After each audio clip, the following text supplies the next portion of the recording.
بسم اللہ الرحمن الرحیم۔ السلام علیکم، کیسے ہیں آپ سب؟ امید کرتی ہوں کہ آپ سب خیریت سے ہوں گے۔ ہم باب صوم سیرت طیبہ صلی اللہ علیہ وآلہ وصحابہ وسلم کی ریڈنگ کر رہے تھے، جس میں ہم نے پہلا ٹاپک کیا تھا نزول وحی کا واقعہ۔ اب ہمارا دوسرا ٹاپک ہے دعوت و تبلیغ۔ ٹھیک ہے جی، سب سے اب پہلے ہم پڑھیں گے دعوت و تبلیغ ہوتا کیا ہے۔ دعوت و تبلیغ کا مفہوم۔ دعوت و تبلیغ کا مطلب ہے لوگوں کو اسلام کی طرف بلانا اور ان تک احکام الہی پہنچانا۔ احکام الہی مطلب اللہ تعالیٰ کا پیغام، اللہ تعالیٰ کا حکم پہنچانا۔ انبیاء کرام علیہ السلام کو دنیا میں اسی مقصد کے لیے بھیجا گیا کہ وہ لوگوں کو اللہ تعالیٰ کے دین کی طرف بلائیں۔ قرآن مجید میں اللہ تعالیٰ نے اپنے آخری نبی صلی اللہ علیہ وآلہ وصحابہ وسلم کو بھی یہی حکم دیا،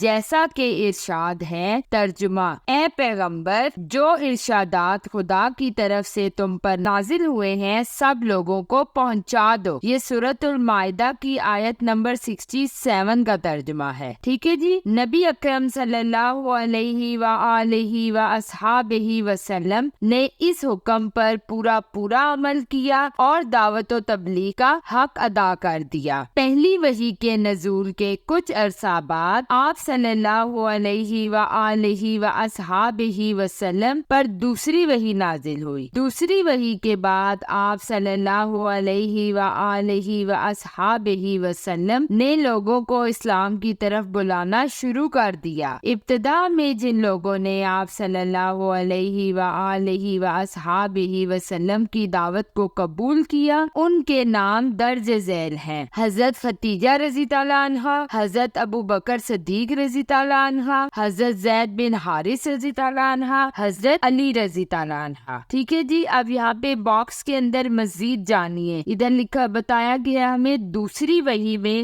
سورۃ المدثر کی ابتدائی 7 آیات نازل ہوئی۔ پہلی وحی میں ہم نے جو پڑھی تھی وہ سورہ الق کی پہلی 5 آیات۔ سیکنڈ چیپٹر میں دوسری وحی کے بارے میں بتایا گیا ہے، جس میں سورۃ المدثر کی ابتدائی 7 آیات نازل ہوئی تھی۔ ٹھیک ہے جی، ابتدا میں آپ صلی اللہ علیہ وآلہ وصحابہ وسلم نے دعوت و تبلیغ کا کام رازداری کے ساتھ کیا اور صرف قریبی لوگوں کو ہی دعوت پیش کی۔ خفیہ تبلیغ کا سلسلہ تقریباً 3 سال تک جاری رہا۔ اس کے بعد آپ صلی اللہ علیہ وآلہ وصحابہ وسلم کو اپنے عزیز و اقارب کا اسلام کی طرف بلانے کا حکم دیا گیا۔ ترجمہ: اور اپنے قریب کے رشتہ داروں کو ڈر سنا دو۔ یہ سورۃ الشعراء کی آیت نمبر 214 کا ترجمہ ہے۔ ٹھیک ہے جی، جس میں بتایا گیا ہے کہ اپنے رشتہ داروں کو اسلام کی دعوت دینی ہے۔ اس حکم کے مطابق آپ صلی اللہ علیہ وآلہ وصحابہ وسلم نے اپنے خاندان کے لوگوں کو کھانے پر بلایا اور ان کے سامنے اسلام کی دعوت پیش کی۔ آپ صلی اللہ علیہ وآلہ وصحابہ وسلم کی دعوت کے جواب میں صرف حضرت علی رضی اللہ عنہ نے آپ صلی اللہ علیہ وآلہ وصحابہ وسلم کا ساتھ دینے کا اعلان کیا۔ اس وقت حضرت علی رضی اللہ عنہ کی عمر صرف 10 سال تھی، مطلب وہ بچے تھے۔ نبوت کا 4تھے سال سے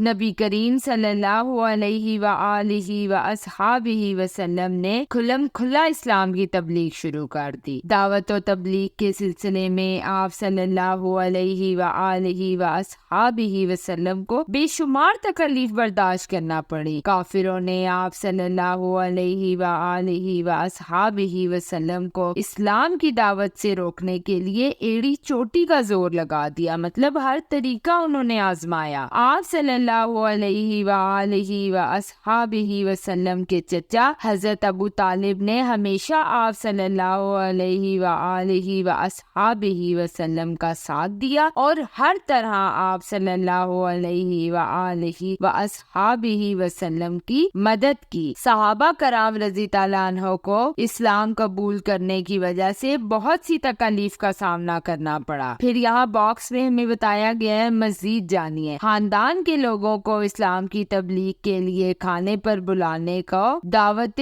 ذوالشعیرہ کہتے ہیں۔ جب کفار نے دیکھا کہ ان کی ہر طرح کی مخالفت کے باوجود اسلام کی دعوت پھیل رہی ہے تو سب مل کر حضرت ابو طالب کے پاس گئے اور کہا کہ آپ اپنے بھتیجے کو دین کی تبلیغ سے روکیں یا ان کے اور ہمارے درمیان سے ہٹ جائیں۔ حضرت ابو طالب نے نبی اکرم صلی اللہ علیہ وآلہ وآصحابہ وسلم کے سامنے قریش کا مطالبہ رکھا۔ نبی کریم صلی اللہ علیہ وآلہ وآصحابہ وسلم نے فرمایا، اللہ کی قسم اگر وہ میرے دائیں ہاتھ پر سورج اور بائیں ہاتھ پر چاند رکھ دیں تب بھی میں اس کام کو نہیں چھوڑوں گا۔ حضرت ابو طالب نے یہ سن کر فرمایا، بھتیجے آپ جو چاہے کریں، میں آپ کا ساتھ کبھی نہیں چھوڑوں گا۔ اور حضرت ابو طالب نے اپنی آخری سانس تک اس کو نبھایا۔ ہمیں چاہیے کہ ہم اللہ تعالیٰ اور اس کے رسول صلی اللہ علیہ وآلہ وصحابہ وسلم کی اطاعت کریں اور صحابہ کرام رضی اللہ عنہ کے نقش قدم کی پیروی کریں اور راستے میں پیش آنے والی مشکلات پر صبر کریں۔ مشکلات سے گھبرا کر نیکی کا راستہ ترک نہ کریں۔ تو آج جو ہم نے ٹاپک پڑھا تھا وہ تھا دعوت و تبلیغ کے بارے میں، کہ کس طرح